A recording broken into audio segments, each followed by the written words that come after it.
How are you? Well, I'm good, thank you. How are you doing? I'm doing well myself. Okay. Thank you for your kind comment in the message to book this.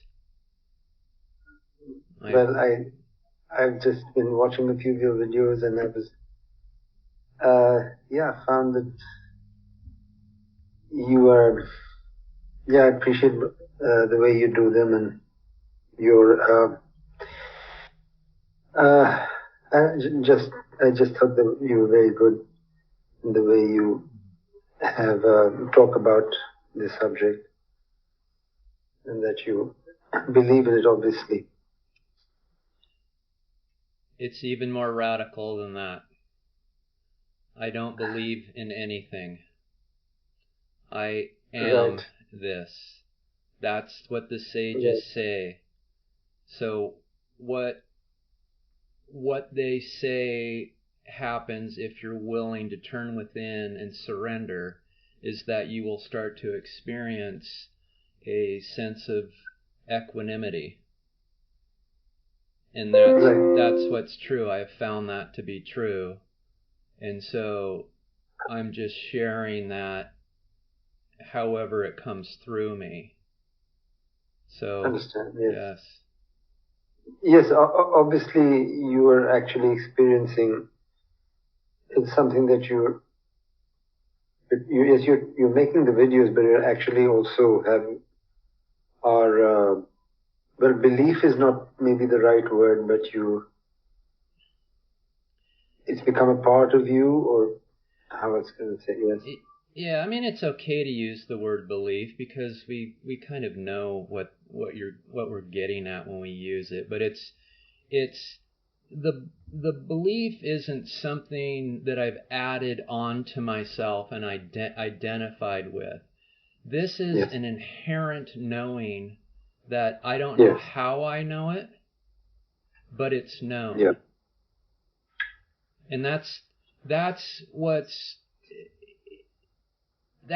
utilized in the path to liberation. It is you can utilize one or two or both of these criteria, and one is inherent knowing. So you just know, and you've always known, or you could say that's direct experience. So you're directly experiencing the now. Right, that's a direct experience. This is happening here and now. It's not happening in the past, and it's not happening in the future. Not in the mind, yes. Right, so that's a direct experience of reality. Inherent knowing would be like if you asked yourself the question, am I aware? Well, yes, it's self-evident that I'm aware. Do I know how I'm aware? No, but I know that I am. It's inherent within me. So you can kind of see the slight differences between those two. Yes. And that's where if you utilize these two criteria to determine what is false knowledge versus what is truthful knowledge, you can really cut to the chase as quickly as possible. Because if you know it with your mind, or you experience it with your body, or you perceive it with your five senses, that isn't direct experience or inherent knowing.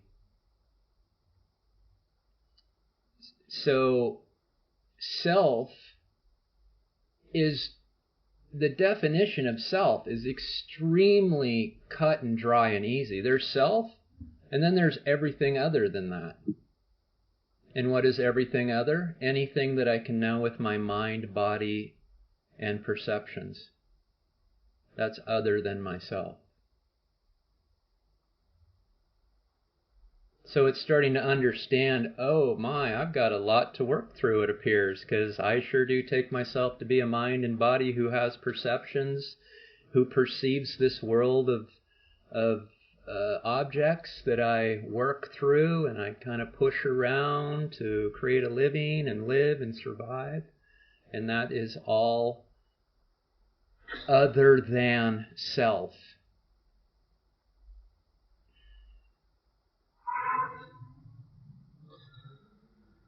But I guess we are still so caught up in other than self that we're not willing to give up that very easily. And that's okay. That's okay. Love yourself for acknowledging that. You're turning all of your experiencing into an inherent knowing of love. Yes, okay, I take myself to be a mind and body who works in this world. But now I know it's not that. So I'm okay. I'm okay with being a person in this world, and I love myself for that. But now I understand the differences, and I love myself for that as well. Right.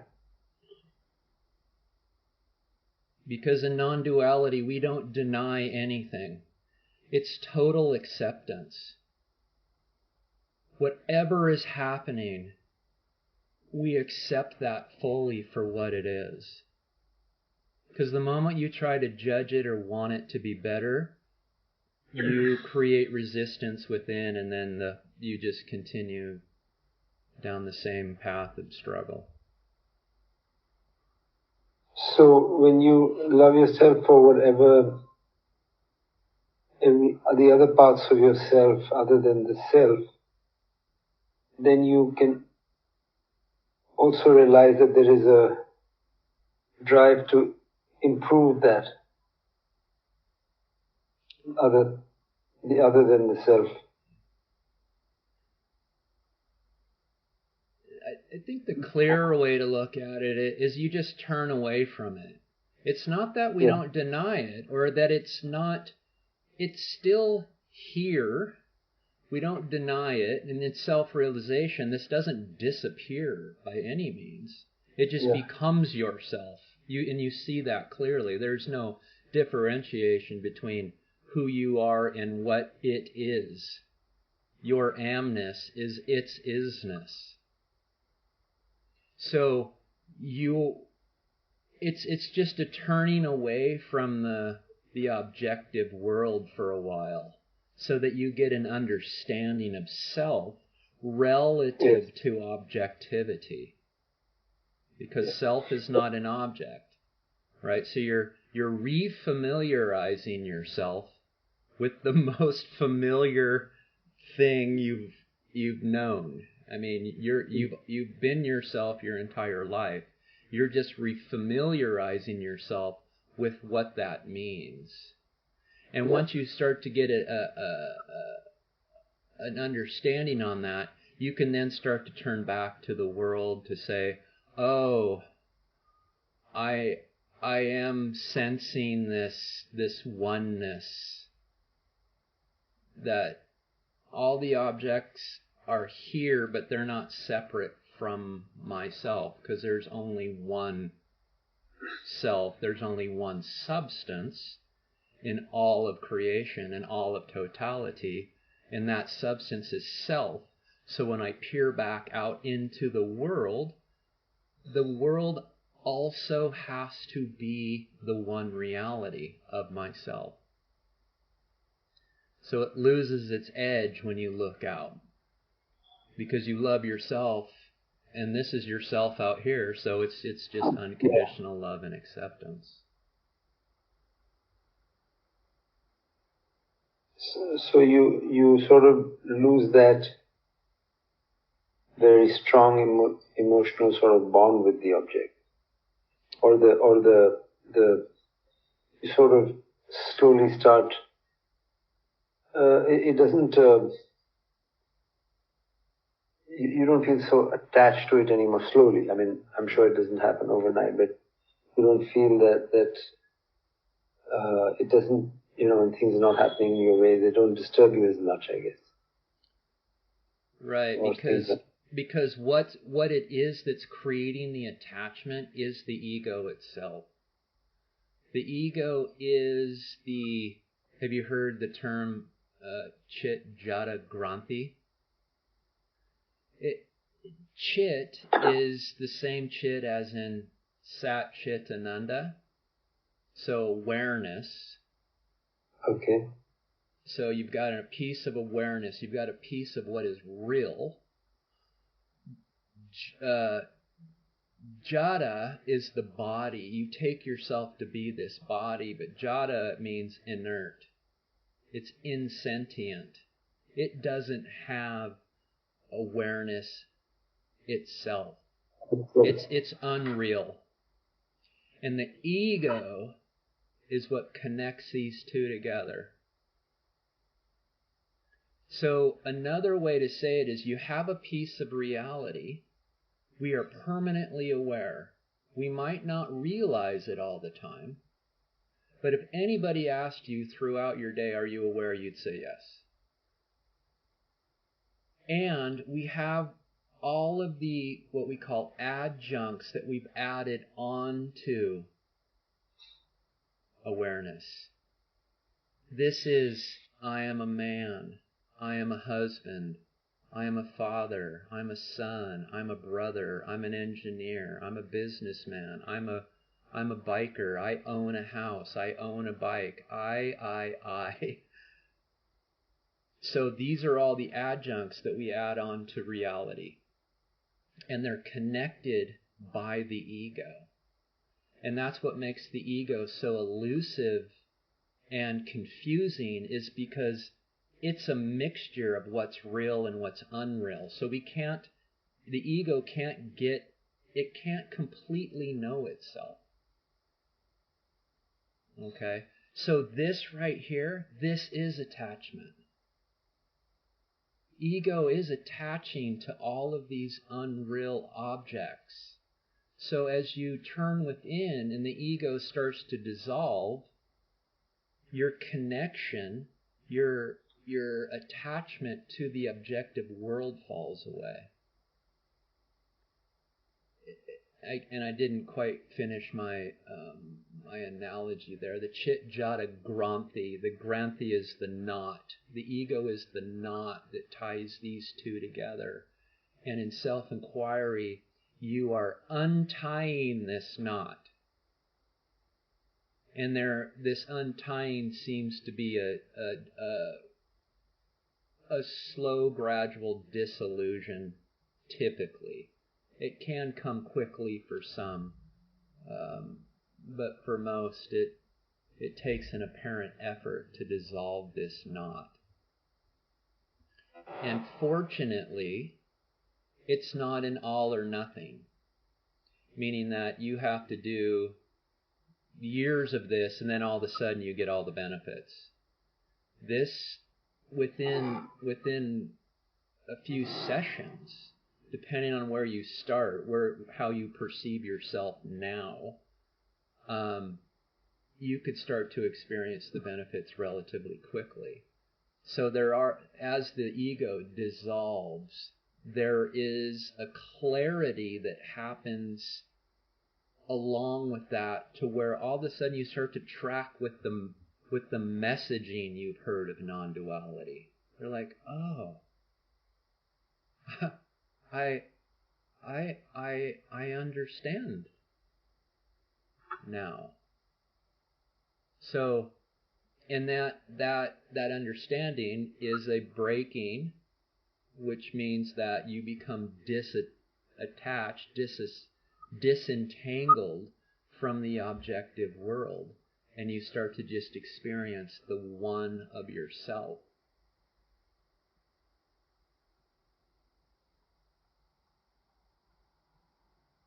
Right. Yeah, I think I have been watching videos on non-duality for the last few years, and I think I've made a lot of progress. I but I guess I go in and out of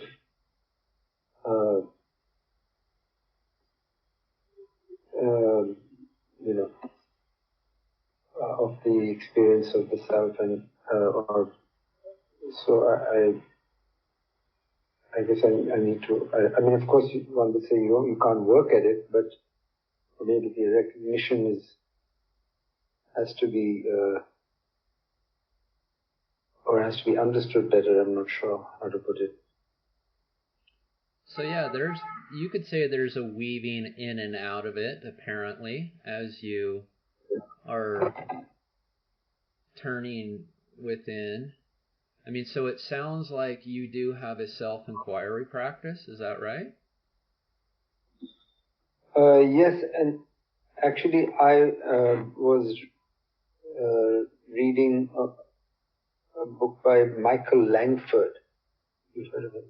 I suppose you might have. Yes. And he talks of this watching awareness method, which I've been practicing, but now I'm wondering whether that is right, and how different that is from self-inquiry. I'm a little confused about that. Yes, I've heard of Michael. I haven't read any of his work. You just have to be careful that if you are the witnesser witnessing awareness, you have duality. Only awareness can be aware of itself, which is non-duality. So it sounds like he can get you right there, and if you just see, oh my gosh, why don't I just turn my attention on to the witnesser, which is awareness itself, then I will quote unquote be there. Because this is heading towards one. There's not two of anything. There can't be something that looks onto another thing, because again, you've got a subject-object relationship there, and that's duality. Where enlightenment is when consciousness becomes aware of its own existence. It's just consciousness or being resting in and as itself. It doesn't have to leave itself to grab a hold of something else and then bring it back for it to know itself. I like to say, if this is awareness or being, it's in here just knowing itself. It doesn't have to leave itself, come into duality to grab a hold of something, to bring that something back to know itself. It doesn't have to do that. It just knows itself by being itself. So if you have a witnesser who's witnessing awareness, this is duality. So just be aware of that you are trying to seat yourself in your own being. Right.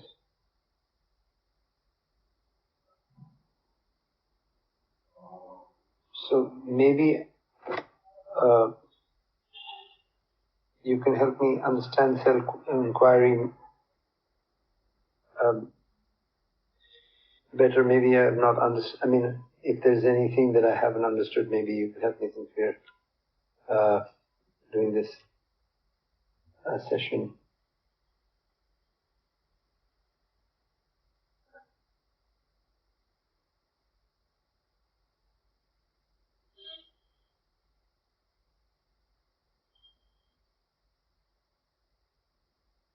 Are you asking me to determine where you are on the path? No. I'm just saying that maybe, just so that I'm not doing it incorrectly, maybe you can help me understand, because I think maybe I have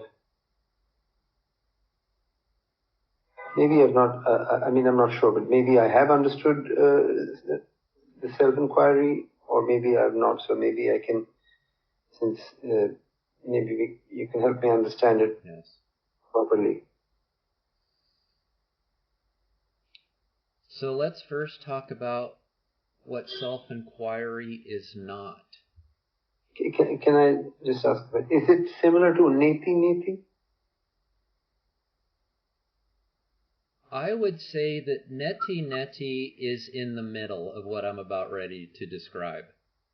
Okay. But yes, neti is what I would say is the first step of self-inquiry. But there's even something before self-inquiry. So there's meditation. And when you describe it to yourself, you can use whatever words you want to use. But these are the words that I use to help those understand the differences about what I'm about ready to say. So there's meditation. And in meditation is the act of utilizing your mind and body and or senses to calm your mind. So there could be mindfulness where you try to control and calm the mind. There could be breath work where you're trying to control, your body and calm your body. There could be chanting, humming. There could be mantra-based, japa-based. These are all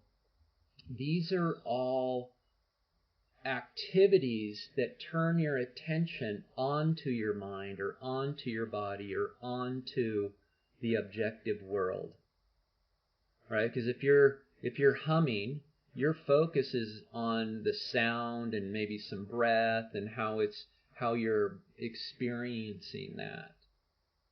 Okay? Yes. Non-duality does not discriminate.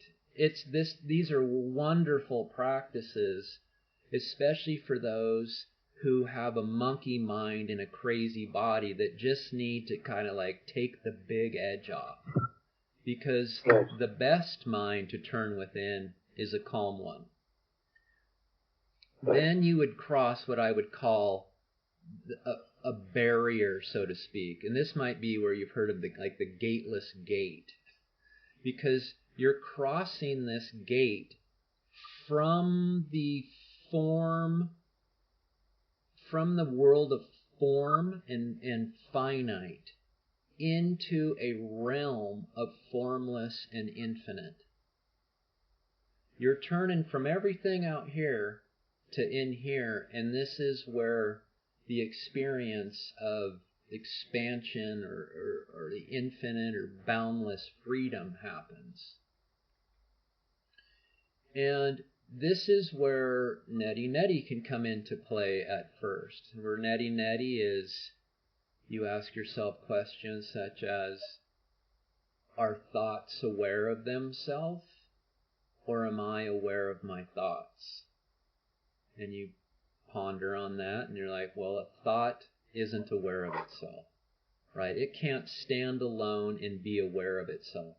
It is I who am aware of it.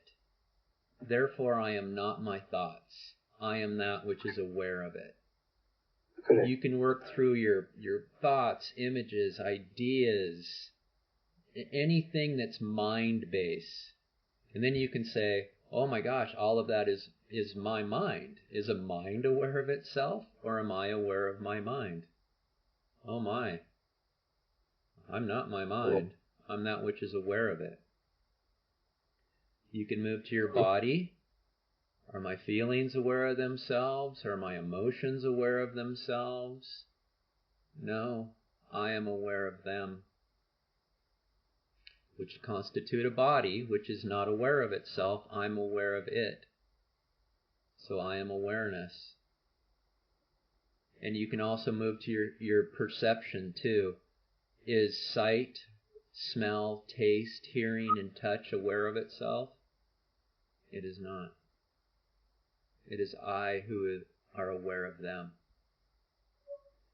So in these three big areas of objectivity, mind, body, and perception, you have just experienced directly that you are none of those. You are that which is aware of them. There's still some duality in that. That's why I say it's the first step of self-inquiry. Because you're here and the thought is over there and you're apparently looking onto the thought. It's duality. But it gives you a really good understanding of that you are awareness. That you might not know how it all works. You might not believe at the time that it has value that you're awareness, but you've made it clear to yourself that you are that which is aware.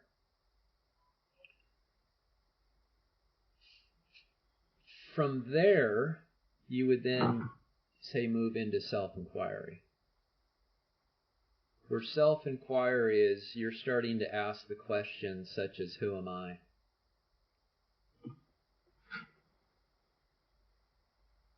And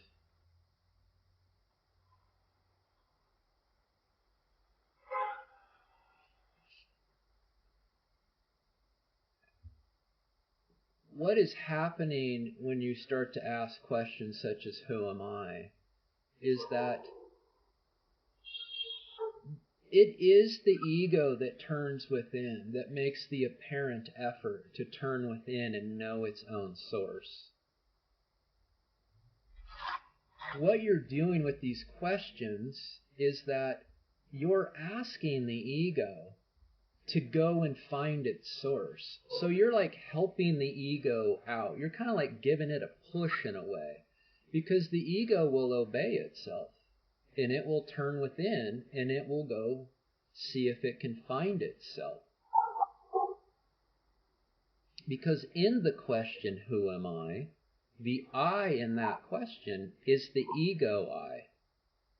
It's not your being I. It's not I am. So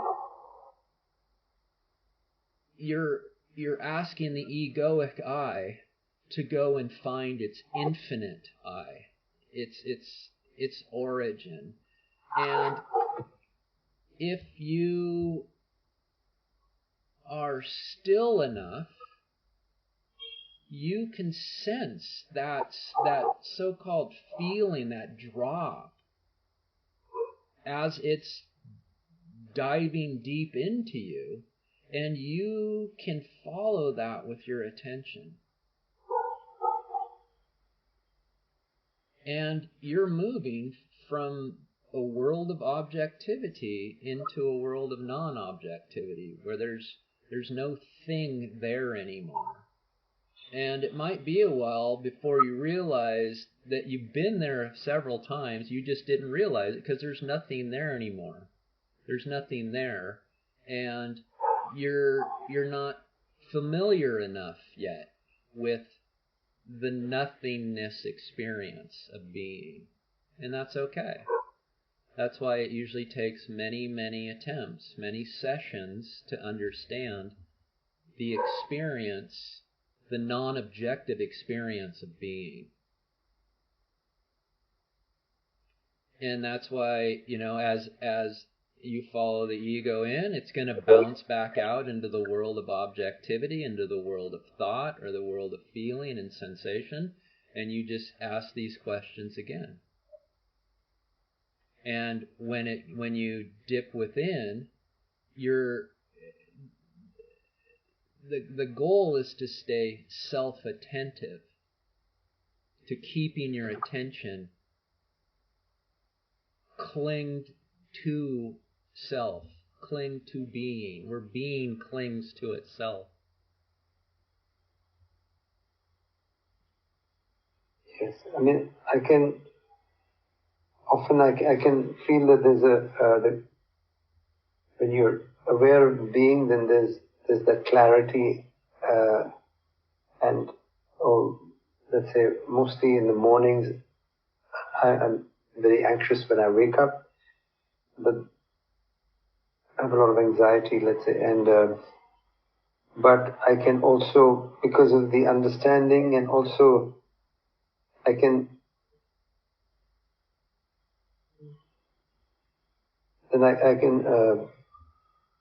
see that yes, there is.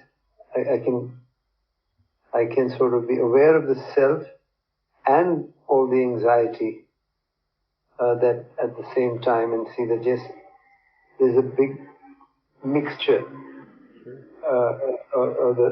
The anxiety is sort of in the middle of it, and there's the self around it, and so it's so I need to just hold on to the self, or rather, maybe that's not the best way to describe it, but just be more aware of the self, and that may help to automatically reduce the cloud of anxiety. Yeah, whatever terminology you want to put around clinging to self, attending to self, being aware of self.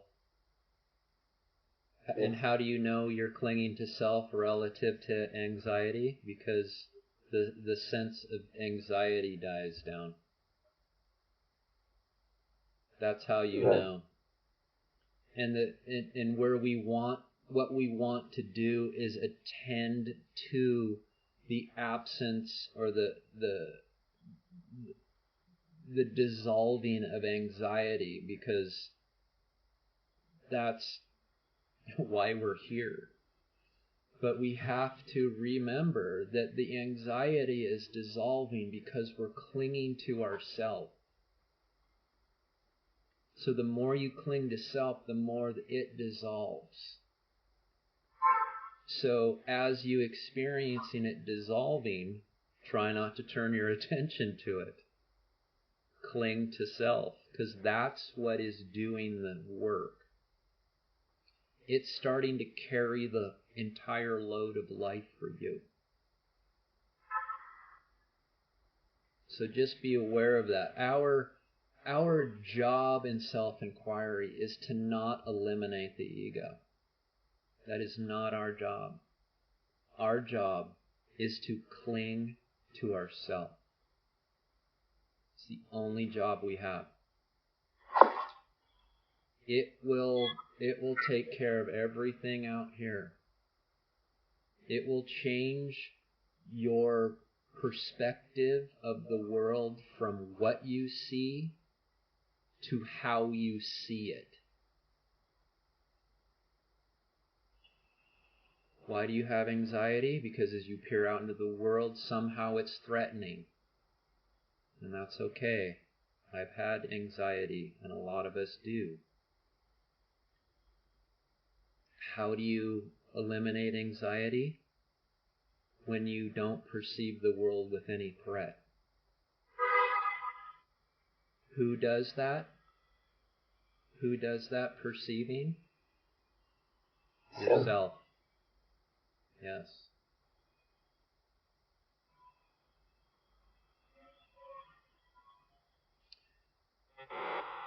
By the way, I do record all of these, and you will get a copy of it within a day or so. So you can come back and review this.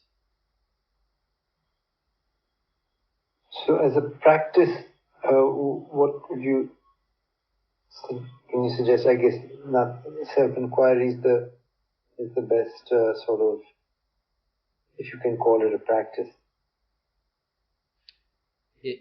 to reduce one's anxiety and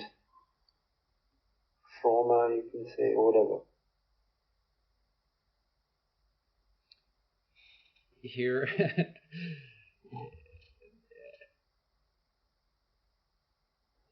here is something that's also extremely important. You're not doing it to gain anything. You're doing it to experience a union with God. Right. If you want something out of this, you will most likely not experience that.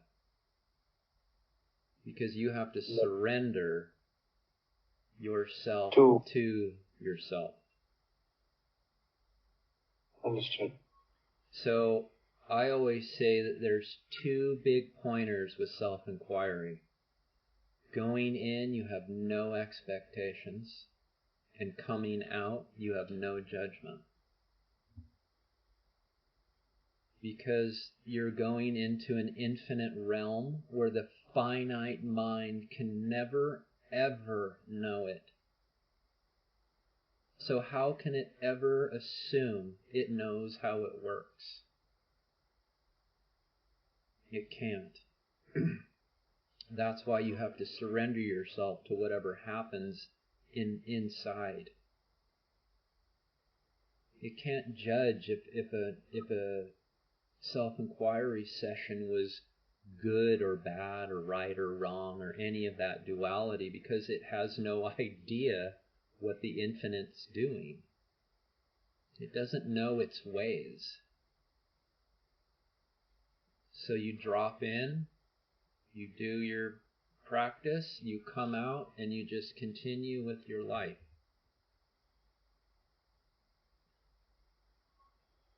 With no hope for it being better someday than it is now.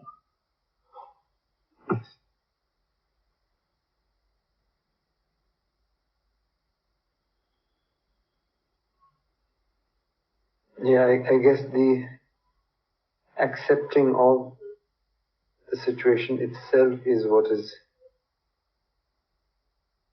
the peace that you're looking for. Is the what? Is the peace that you're or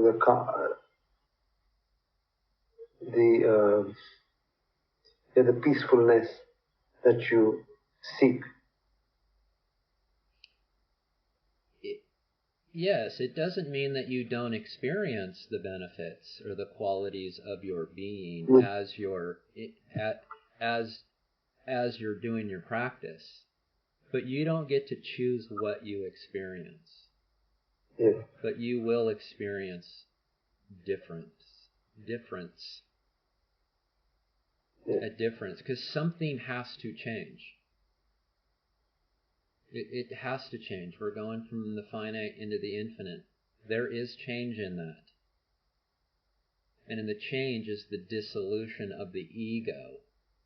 That's what's changing. Yourself is permanence. This never ever changes. So what's dissolving and what's changing?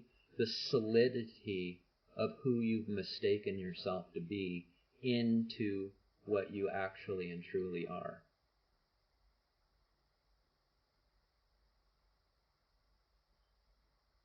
Yeah.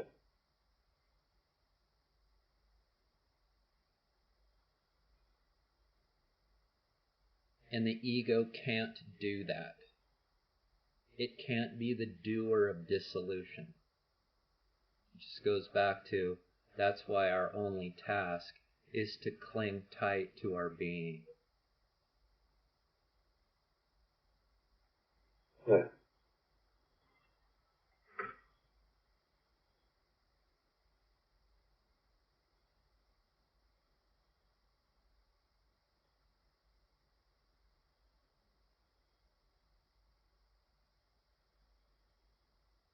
Yeah, I guess it's an elusive subject in general, but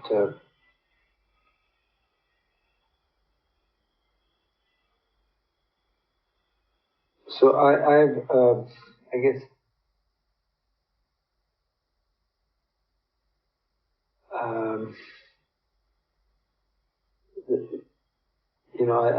I've suffered from a lot of depression and anxiety, but I've never been satisfied meeting or going through any therapy for long enough.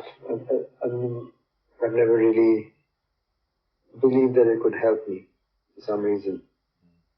But so I've always been searching for some answers, and I think, sort of stumbled upon this, and I realized that I related to it in some ways without knowing that I was already in some ways aware of this, and I think, I'm drawn towards it because I feel that that's the only sort of answer for me. You are correct. There's only one way home. Right. What you just described there is an inherent knowing that you've known your whole life. You've known this to be the answer or the message, and you've sensed that, but society insists you cover it up to be successful. And this is just uncovering it. But you're right, This is the only way for total fulfillment and satisfaction. Because that's who you are. That is your true nature. And the ego has risen, and the ego is a fragmentation of the whole. Its nature is fragmentation and lack. And it's out in the world looking to fill its hole of lack. Out in a world where of you could say emptiness, trying to find wholeness. When all it needs to do is turn around and look to the love of its source, and it will be complete again.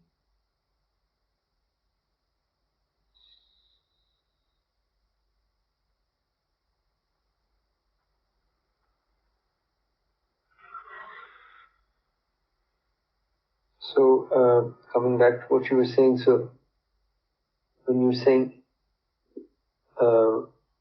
just a few sessions, you mean of self-inquiry could be helpful, or the more self-inquiry you indulge in, or spend time doing, is what is really the only task that one can set for oneself, or give oneself. Yes, that's been my experience. Is that it's really no different than doing anything else to try to accomplish anything else. The more you do it, the more you experience. The better you get at it. The difference between this doing is counterintuitive relative to how we do things in the objective world. Where the objective world is a gaining.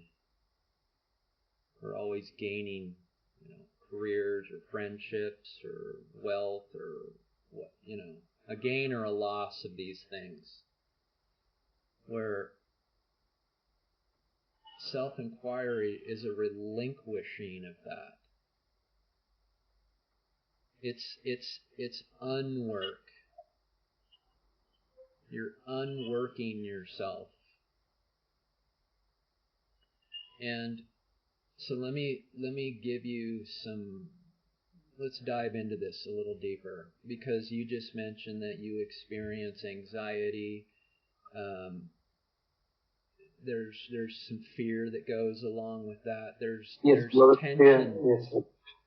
The body doesn't like it.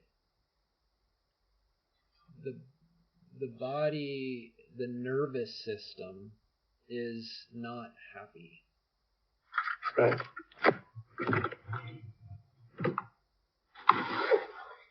I'm going to add a step in self-inquiry because of your experience. I have the same experience, okay? I suffered for years with fear and anxiety until I just couldn't take it anymore, and I surrendered into this. Right. But when I surrendered in,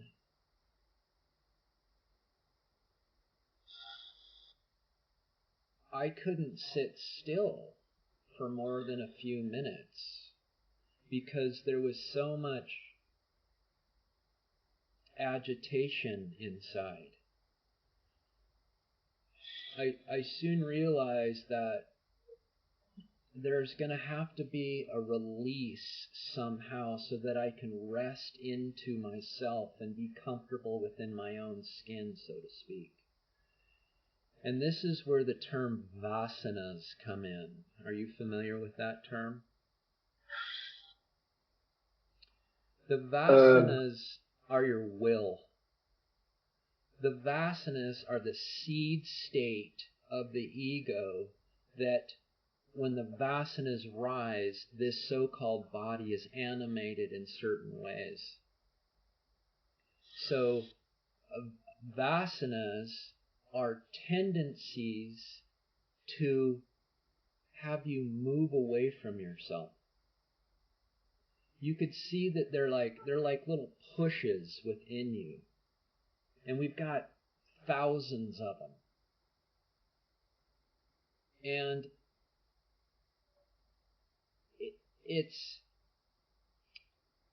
these are the tensions that we have stored in our body. Because when we live in a world of fear, of your body's in fear, you want to be anywhere else but here and now. Right? And you want to move to new places because you're just not happy here. Well, those urges are your vasanas. And you can say we have mental vasanas and physical vasanas. For example, your mental vasanas could be your mind saying, this is boring. Self-inquiry is boring. Let's go do something that's fun or exciting. So that is your mind urging you to get up and move away from here. Your mind could also say things like, there's no value in self-inquiry. How can turning your attention inward do anything?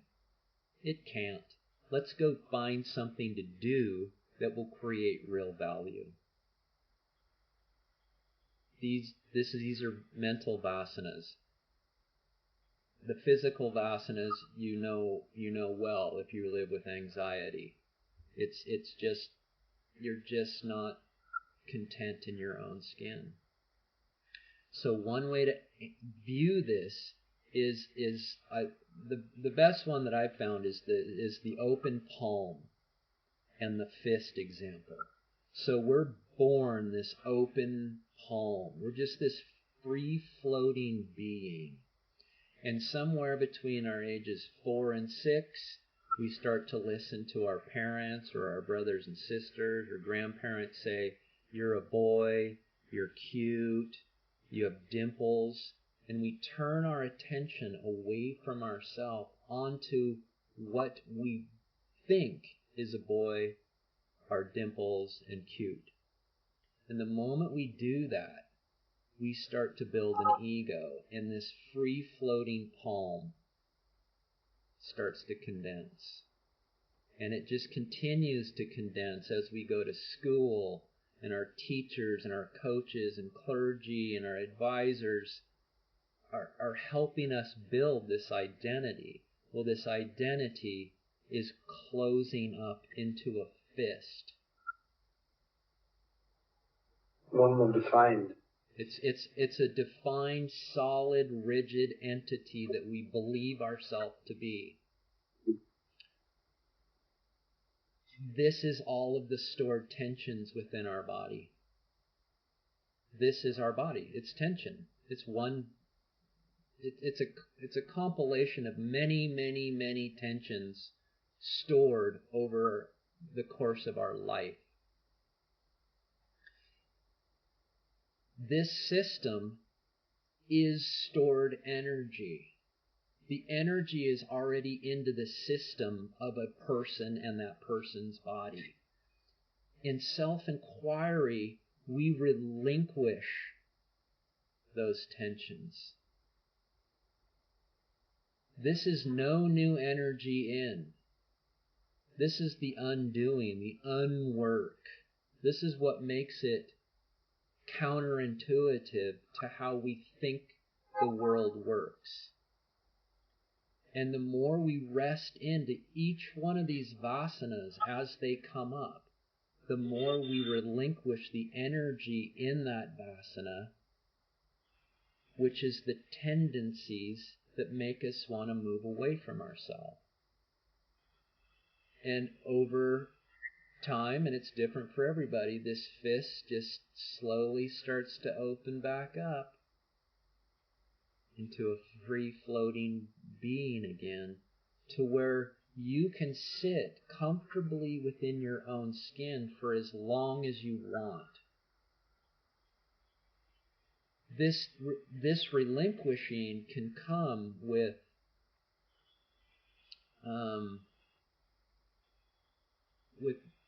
jerking experiences, with movement experiences. As you're resting into these tendencies, as they're coming up, you are literally relinquishing some sort of energy that's been stored. Stored energy is tension. So you're relinquishing energy. And because we have some of these held so tight, when they come out, you can move.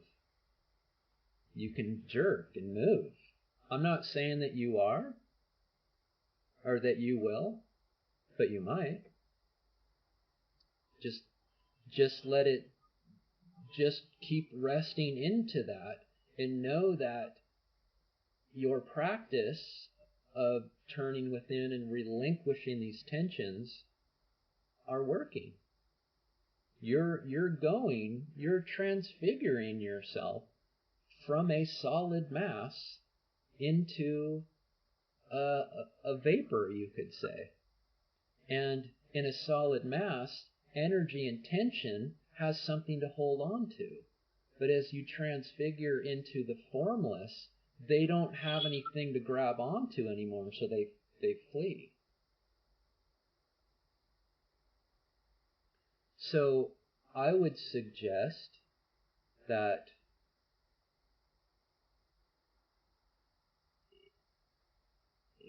this is something you need to be analyzing even maybe before neti.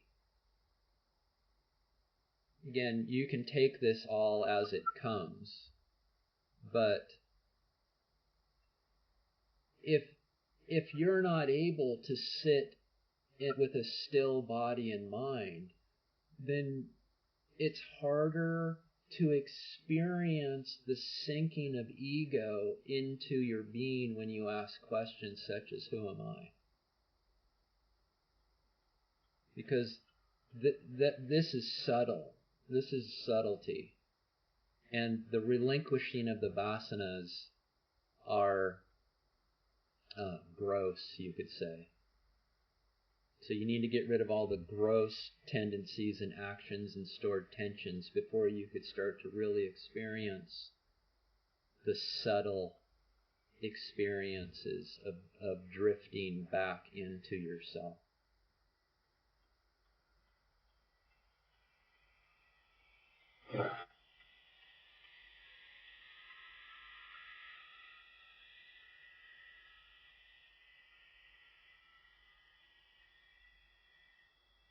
Okay.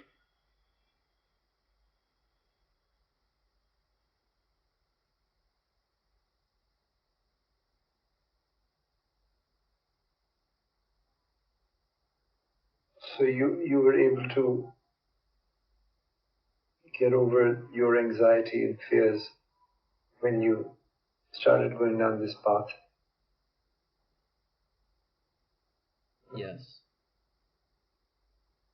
And the tension stored in my body. I realized that 99% of all of my pain was driven by my mind. So all the tensions, the pressures, the aches, it was all mental. My my head was seized for years. I couldn't relax it. This got to it. This got underneath that and was able to relax it. And I had tinnitus because of it too. My ears rang, they hissed, they did all sorts of things, and it's because my brain was seized. It was struggling, and I couldn't figure out how to relax it. And this self gets underneath everything. It's the foundation of all we know. So if you can get there and turn your attention there and realize that self doesn't know what tension or resistance or any of these terms are. It just has no idea.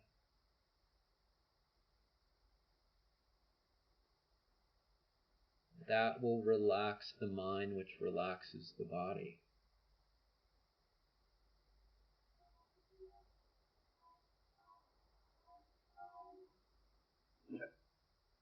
So, yes, it's as much time as you can in self-inquiry. And everybody's different, of course. But I think you'll get to a place to where you'll know how much time you'll need to spend to be able to sense the dropping of the mind into your being. Because I'm still doing it for 3 hours in the morning. Really? It doesn't take up any of my day though, because I get up 3 hours early and I self-inquire. So if I was going to sleep 8 hours a day, now I sleep for 5 and I self-inquire for 3. And you're fine. You don't feel the lack of sleep or sleep deprived or anything like that? No. And I've had people tell me that, some people wear like an Apple Watch where it monitors their health, and they claim that their watch is telling them that they're in a healthier state during self-inquiry than they are in sleep. I don't have that data. That's secondhand information, but it's coming from people that I've known for a while.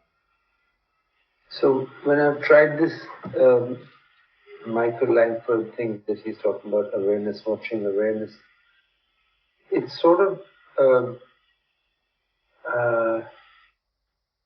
I feel it's like actually it becomes like you're focusing on your self or focusing on awareness, and you're sort of,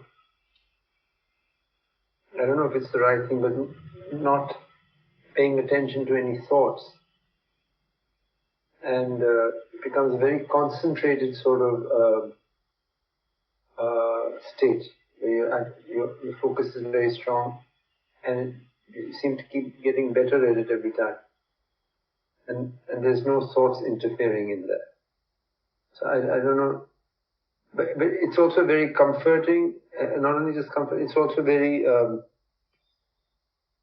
you don't feel like getting out of that state. I mean, you don't feel bored, or you don't feel like you're you're not, that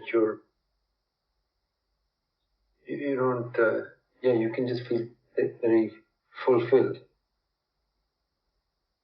So I don't know if that is similar to what you've experienced when you're doing self-inquiry.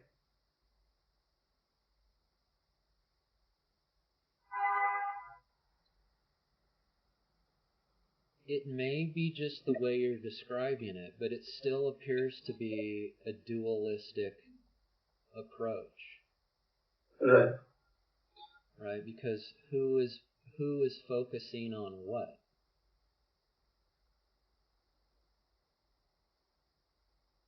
If there's any doing whatsoever, you're in duality. Yeah. That's what I also am confused about. Yes. So it sounds to me like it's more of a transitive state while you're in that state, which brings a sense of pleasure. Yeah. Okay. That's not what's being pointed to here.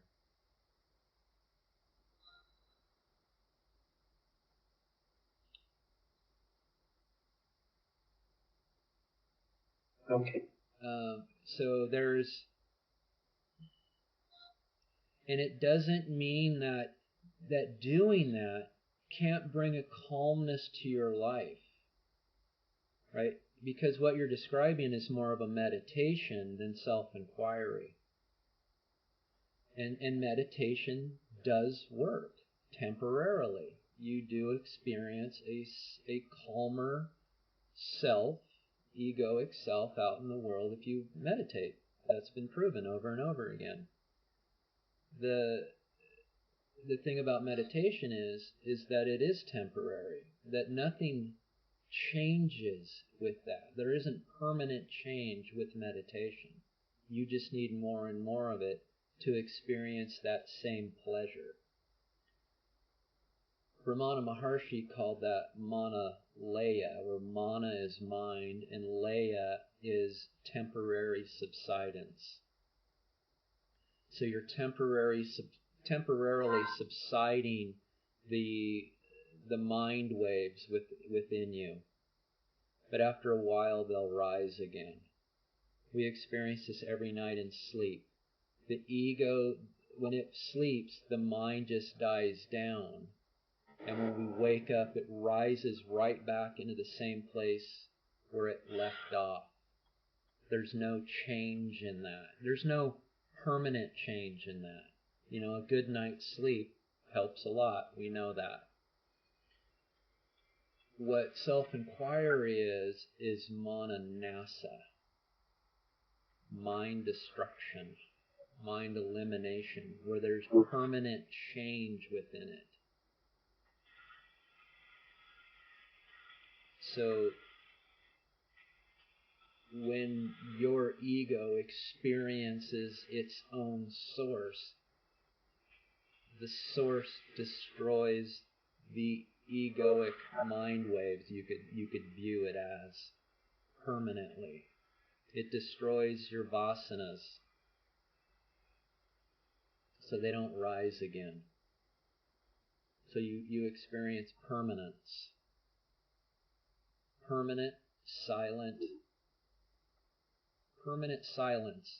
I'll say permanent silent mind, but that isn't, it's not there's no such thing as an egoic mind that's silent, that's still. That is the definition of self. So when you experience what you at first might put words around, that my mind is completely silent, and it's experienced like that in a permanent way, that is self. So you're saying you're destroying the egoic mind, and what reveals itself is the mind of awareness, the universal mind.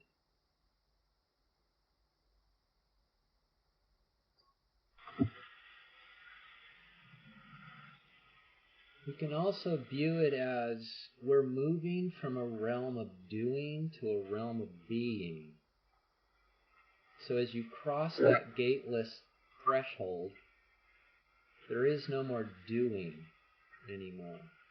There's no method. There's nobody there to do anything anymore besides relinquish method, relinquish practice, relinquish structure.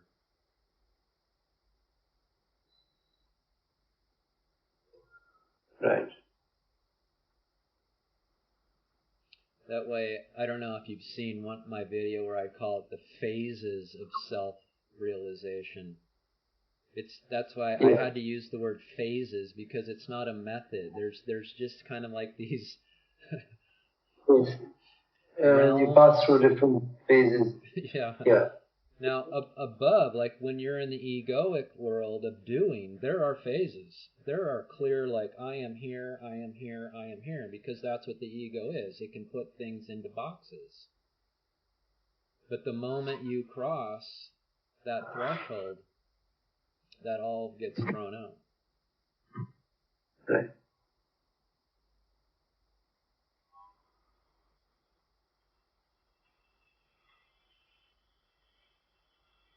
Okay.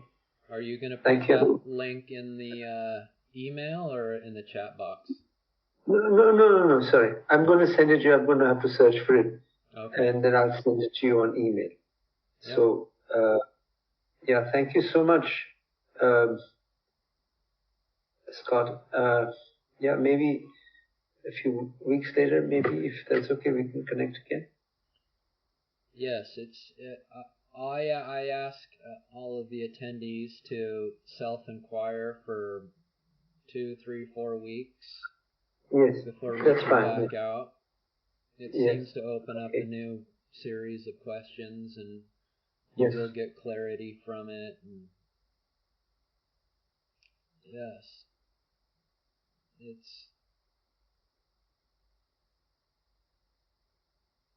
it's prior to simple, right? We're at the end, you will only know one, and in that one, the many is contained. Right. It's like right now we're a body that has consciousness, and self-inquiry reverses that. We're consciousness who have a body, but they're not different anymore. For this, there was two. There's duality in this. There's non-duality in that. Right.